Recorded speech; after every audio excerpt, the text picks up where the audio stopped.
a sunny and gorgeous Thursday morning in Northeast Ohio. Welcome on into the Animal House. It is the Bullpen, and it's brought to you by Bet Rivers, a Bull and Fox edition.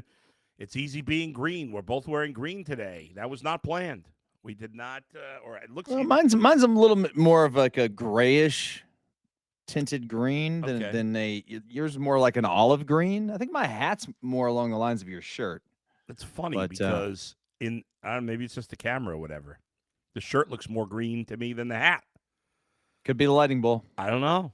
It could be. We got a lot to get to today. It's a busy time of the year, man. We've got. We're going to start with the WNBA playoffs. We're going to break down NBA preseason. Man. Asia Wilson was balling last night. Two nights ago. Good. There's a lot going. It's the only month where you got every sport. Yeah, we get NBA at the end of the month. NBA starts at the end of the month. Hockey starts. I know we're not big hockey guys, but hockey starts soon. And you'll have college basketball before the end of the month. You obviously got college completely football. Off the radar for me. Yeah. I didn't care for 20 years, but now that St. John's is good again, I'm interested. That's the definition of a fair weather fan, no doubt about that. But obviously the highlights are the Browns and the Guardians right now. We'll get to the Browns and their quarterback decision in a little bit. But the Guardians keep their season going with a 6-1 victory over the Detroit Tigers yesterday. Dustin, for the first 16 innings in this series, there was virtually no offense from the Guardians. They got the one run on Tuesday. They got the solo home run from Valera in the first inning yesterday, but then they explode for 5 runs in the 8th. That was a lot of fun to watch, was it not?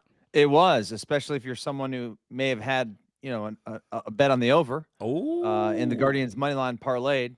That was a nice hit for some people out there who are in Northeast Ohio. I know some buddies of mine who had that. No, listen, it was a great game.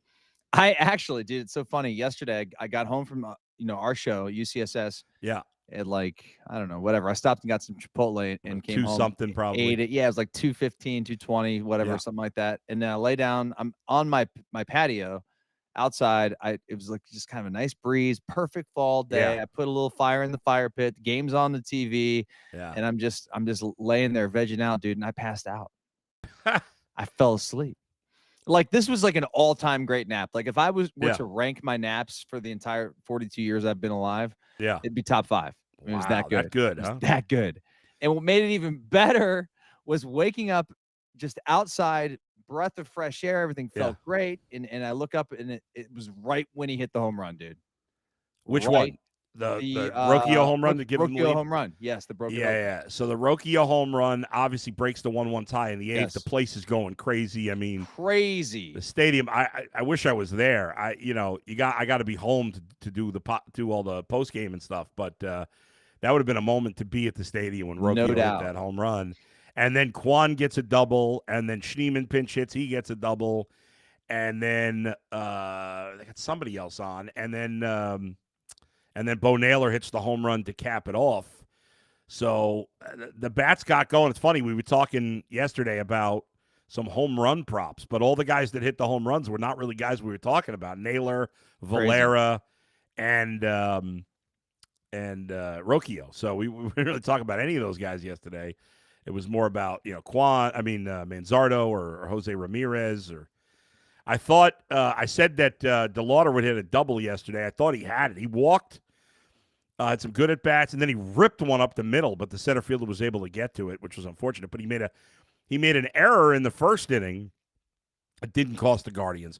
But then that great throw during your nap, I assume. It was. Yeah. I saw the highlights, but it was not live. I was out. I was looking at the back of my eyelids. Yeah, I'll tell you, for those who were watching the game, and maybe the play gets lost, I guess, to some degree, because the Guardians scored the 5 runs in the 8th inning. But the biggest play of the series is in the top of the 4th, because the Tigers got a 2-out rally. They had 2 outs and a runner on second. Bybee lost his command. He walks back-to-back hitters. By the way, I forgot to tell you, I didn't know if you knew this. We were kind of laughing at Dylan Dingler because he's got a funny name. Did you know he's a Buckeye? He played for Ohio State? He did, and he's from Massillon. Maybe that's why that name sounds so familiar. Yeah. because we were talking about it yesterday, and then when I got home, I was like, oh, you know what? I forgot to mention he's a Buckeye. Dude, he went to Jackson High School. That's so funny. How far away is that from you? They're in my conference. I'll be there today watching my daughter play tennis at Jackson High School. Yeah, it's so funny. Yeah. He's a local kid. So I wonder what, like, when you're a player and you play your hometown team, there's not any mixed emotion, is there? Like, I don't know. Baseball players are different. Like, dude, think about this. You're just an average Joe, okay? But you grew up in New York. Yeah. You didn't really have love for the New York teams. You had love for the Cubs. Yeah. If you had gone on to play, Division I college baseball, and you were drafted, and you had a chance to play for the Cubs, dude, or excuse me, let's say you had to play against the Cubs. Yeah. I'm not rooting against the Cubs. Screw the Cubs. Wouldn't it be? It would be hard for you though. It would be. Yes, it would be different than playing other teams. There'd be some emotion about playing the team that I grew up rooting for. But in the end, there's no second thoughts. I want to win. Look, I can tell you from firsthand experience. I had a similar situation happen when I was at Ohio State. And every year, once a year, we'd play Penn State. Right. And Penn State, this was at the time where my brother had just graduated. I went to every game for like 4+ years. Right. I knew the staff, like everyone there. Like I knew everyone on the opposite sidelines. It was crazy. You almost went there. I almost went there. Like it was very, very close. And so like, half my closet was still Penn State stuff. Like when I was when I was a freshman at Ohio State, you know what I mean? Like I still had a ton of stuff. So like that game was always weird for me. I wasn't rooting like for them to beat us. I wanted to beat their ass. Yeah. But it was like a little awkward. It was like, oh man, it's like kissing your sister. You know what I mean? Yeah. Yeah, I bet. So anyway, that's the situation with Dingler. But getting back to that inning. So it's bases loaded, 2 outs for the Tigers. The Guardians are up 1-0. Javi Baez lines a single up the middle. First runner scores. Green comes in to score. Now, Dingler's racing home. He scores. There's a play at third, and Zach McKinstry is called safe at third. It was a great throw and a heads-up defensive play by Chase DeLauder to throw to third, but in the end, it seemed like it was all for naught because they called McKinstry safe, and the second run scored. So for a moment, it was 2-1 Tigers in this game. And then the Guardians challenged a play at third. Now, if you're watching this on TV, if you're like me, well, if you're like anybody, whether you're at the game or whatever, there was no angle on TV that clearly showed that McKinstry was out at third. None. So I didn't think there was any chance they were going to overturn the call.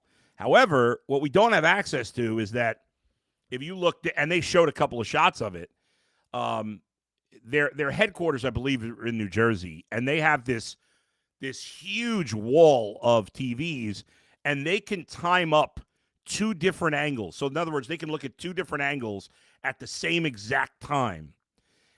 And so they can see things that we can't see at home. So clearly they saw Jose tag McKinstry, and it was an out. And because he was out, then you see the larger replay, and you see that Dingler did not hit home plate before that tag was made. So not only is the inning over, but the second run doesn't count. So that was huge. So instead of the Tigers being up 2-1 with second and third, they're one hit away from being up 4-1. You'll never know what would have happened. Instead, it's still 1-1, and you move on. The Guardians score the 5, but that could have been a completely different game had DeLauder not thrown out McKinstry at third. We'll never know, thankfully, because doesn't matter. Wouldn't have gone the Guardians' way. Does not matter. Doesn't matter at all. I mean, we're playing game 3 today. All that matters is getting this dub today. Hey, Adam, quick question for you. Yeah. Not to like totally shift gears, but like, there's no chance they could pitch Scooble today, right? No, 0. Okay. I mean, I guess in theory they could throw him for an inning, but I can't imagine there's any chance. I'm like, because didn't back in the day like Madison Bumgarner do that in like early 2010s? Yeah, guys, they just don't do that anymore. I mean, guys, I'm just asking, dude. It's like the only weapon they have. It's the only weapon they have. It's happened, but I'd be stunned if Tarek Scooble pitches to him. 1 day rest. Just wanted to ask you. Didn't want to. Yeah, no. And he threw 100 pitches, so no, it's a good question. Because I mean, listen, anything's possible in the playoffs. I think it's going to be hard enough for Cade Smith. Cade Smith ended up throwing a lot of pitches yesterday to end the game. He's thrown 50 pitches the last 2 days. I thought it'd be hard to use him today. Now, Stephen Vogt said he's available. Now, he could just be saying that because you don't want to tell the Tigers that your best relief pitcher is not available. So I will see, but 50 pitches in the last 2 days is tough. As you see, the game is at 3:08, not 1:08, because the Reds-Dodgers series is over. What's funny is, before this year, 12 of the 14 best-of-3 series were over in 2 games. This year, 3 of the 4 series are going to a Game 3. In addition to Tigers, Guardians, you have Cubs, Padres, and you have Yankees, Red Sox going to Game 3. Not surprisingly, the Dodgers ended the Red season. But because that game's out, the Guardians game moves back 2 hours. I know it's still not great for fans that have normal jobs, but it's better than 1 o'clock. For people like us that don't have normal jobs, it's great. I love a day game. But I feel bad for the fans. It's a little tricky. But dude, I'm scared to death of this game today, Bull. Of course, it's an elimination game. I mean, everything's on the line. So and by the way, thanks for telling me it was 3 o'clock because I thought it was 1. Yeah. And I was kind of excited about this because my daughter's playing in sectionals today for the state tournament for tennis, right? And her match is at 3:30. So now I'm going to be like, obviously I'm locked down on her match, but I'm going to be peeking down at my phone. Yes. See what the heck's going on because this is like, this is do or die today. This feels like now we each got a game, the wild card. Yeah. It feels like today's like that 1-card wild card because remember back in the day when Danny Salazar pitched that awful game against Tampa? Yep. It's literally this is like a Game 7. It's win or go home. Yeah, it is. It's exciting. The Guardians are a slight favorite in this game. They're minus 117, as you can see there. The Tigers are minus 103. Close as it gets. The over-under is 7 in this game. You're going to have Jack Flaherty pitching for the Tigers. He's a righty. You're going to have Slade Cecconi pitching for the Guardians. He's a righty. Joey Cantillo will be in this game. There's no doubt about it. I think Cecconi goes through the lineup twice at the most, and then Joey Cantillo comes in so they switch it up because he's a lefty. I would hope. I loved that Guardians lineup yesterday. I was excited about it. They did a good job. I liked seeing all those top prospects in the lineup. I would have the exact same lineup today. No changes, nothing. I want DeLauder in center. I want Valera in right. I want Kafis at first. I want Manzardo at DH. I would have the exact same lineup, no changes. I think they'll do that. We'll wait and see. Obviously, the lineup's not out yet at 9:15 in the morning. But, listen, I'm nervous, but I feel good about the Guardians' chances. They're at home. The pitching matchup's kind of even. I give a minuscule edge to the Guardians right now because Cecconi's pitching better than Flaherty at the moment. But it could go either way. And obviously, even if Cade Smith can pitch, how effective will he be after throwing 50 pitches in 2 days is a big question. Well, I mean, Flaherty has not been great. He's not been getting a lot of run support either, to be fair. Well, that's good. He's lost, 8 of his last 10 starts? Yeah. No, he hasn't been good. And, obviously the Tigers played pretty poorly down the stretch. So, not surprised that he's lost a lot of games. It's a coin flip game, which I guess if I'd have asked you 2 months ago, would you sign up for a coin flip? You'd say, hell yeah. Yeah. Hell yeah. Yes, absolutely. Flaherty did pitch, an okay game against the Guardians. He pitched 2 games against the Guardians the last 2 weeks. His last start, the last week in Cleveland, he went 4 1/3, gave up 6 base runners and 3 runs. That was not good. The start before that, he was decent. He went 5 innings, but 7 base runners, including 4 walks. But he only gave up 1 run. But he's had a lot of bad starts the last couple of months, after being pretty decent in the summer. All right, so again, 3:08. I'll be live back here in the bullpen immediately after the game. We'll do a live podcast. So make sure you join me later. Guardians, Tigers, Game 3, immediately following the game. All right, let's switch gears and talk about the Browns here, Dustin. They will play in England. They're on their way 72 hours from now, pretty much. 9:30 Eastern. It'll be, 6 hours ahead there, I think? They're in London, right? 6. So I know because of my Wimbledon Eastern time, man. 6 hours. Yeah, okay, that makes sense. So 3:30 Eastern, London time. The Vikings, I think the Vikings opened as a 5-point favorite. It's down to 3.5. It opened actually. What did it open as? If this is accurate or not, I'm not sure. That I'm on CBS Sportsline. It says that it opened at 7. Now it's 3.5. Oh, really? Yeah. Now, it didn't change that. A lot of it changed before the switch from Flacco to Gabriel. I don't think the line moved much based on the quarterback switch. Carson Wentz is going to play for, it's the Carson Wentz, Dylan Gabriel battle in this game. We talked a little on UCSS about Dylan Gabriel being named the starter. Joe Flacco will be the backup for this game, which makes sense. What is your here you go, Bull? Yeah. I got an update for you. All so right. we're clear here. We are on Bet Rivers, you know what I mean? Yeah. So the betting line opened at Vikings -5. Okay, yeah, that makes that was sense. prior to the news. So it moved to 3.5 with the news of Gabriel. So obviously the public feels like Gabriel gives the Browns a better chance to win the game. I mean, that's a sad state of affairs for Joe Flacco. But to me, that's fascinating because we got a rookie quarterback who's never taken a snap in the league. Actually, he has taken a couple snaps, but never started a game in the NFL. And the line moves from 5 to 3.5, and we're playing in London, and people are betting on the rookie. That tells you how bad it has been. Yeah, with this offense, especially when it's not like it's a first-round pick. I mean, the guy's a late third-round pick. There's not a huge history of successful late third-round picks at quarterback, but whatever. Dylan Gabriel, if nothing else, has some mobility that Joe Flacco doesn't have. I don't know in terms of him throwing the ball. We'll see, but it's exciting because it's unknown, right? I mean, that's the excitement here, is that it's unknown. We knew what we had in Joe Flacco. At this point, that was not any good. Dylan Gabriel, we have no idea. We think we know. We think we have an idea, but we really don't know until Dylan Gabriel starts the game and plays his first game. What are your expectations for him Sunday morning? Well, my expectations are similar to what I said yesterday on the show when we did UCSS, and that is I kind of expect the Browns to put together a game plan very similar to what we saw with Jackson Dart and the New York Giants on Sunday. They're facing a good team, a better team that we're facing this week, and the Chargers. They were at home now; they weren't across the pond, but Kid had to throw. I think it was like 13 for 20 for 110 yards. Ran for a touchdown, had like 50-something yards in the ground. Like, I think Gabriel can do something along those lines. And as good as our defense has been playing, it should sort of keep us in the game. Like, I don't know. I mean, 3.5 points. I think the Browns will kind of stay around that number. I don't anticipate the Vikings with Carson Wentz at quarterback coming out and just lighting the world on fire.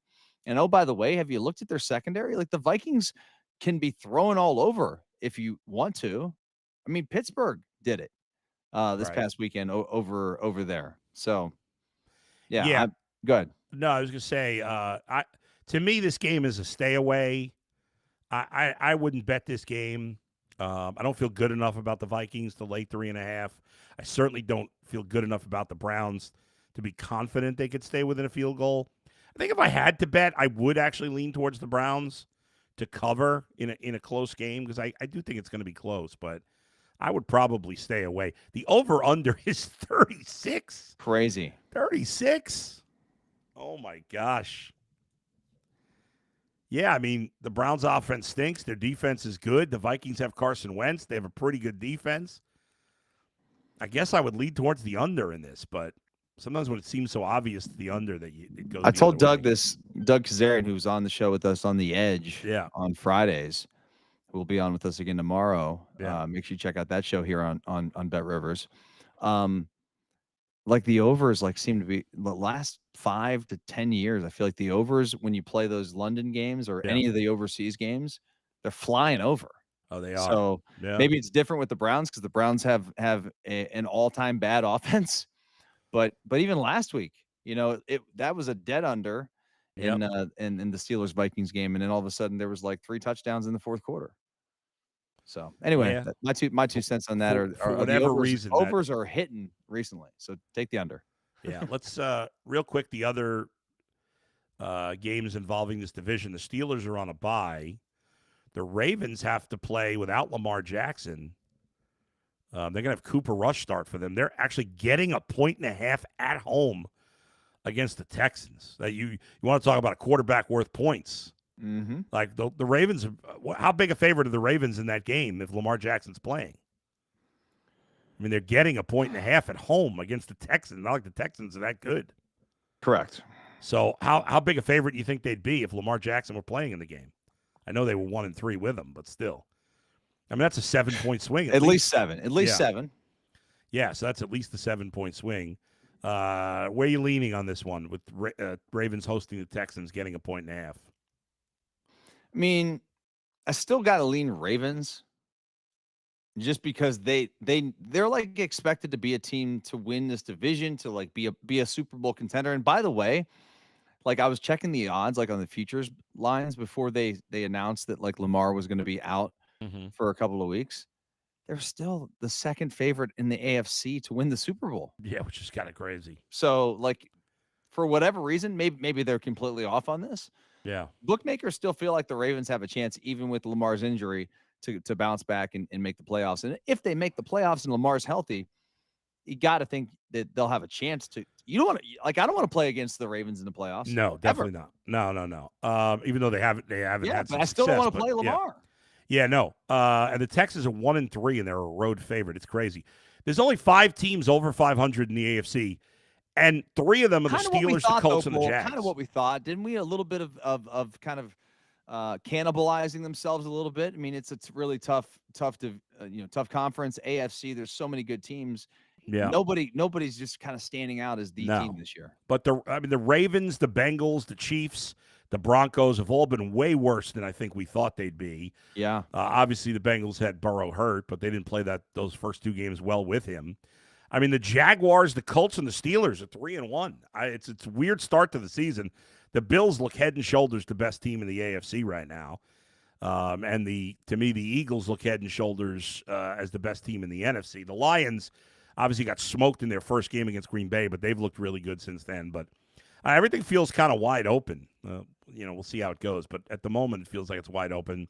The Bengals look terrible. They are what's the spread in that game? They are Bengals game? Yeah, let me see.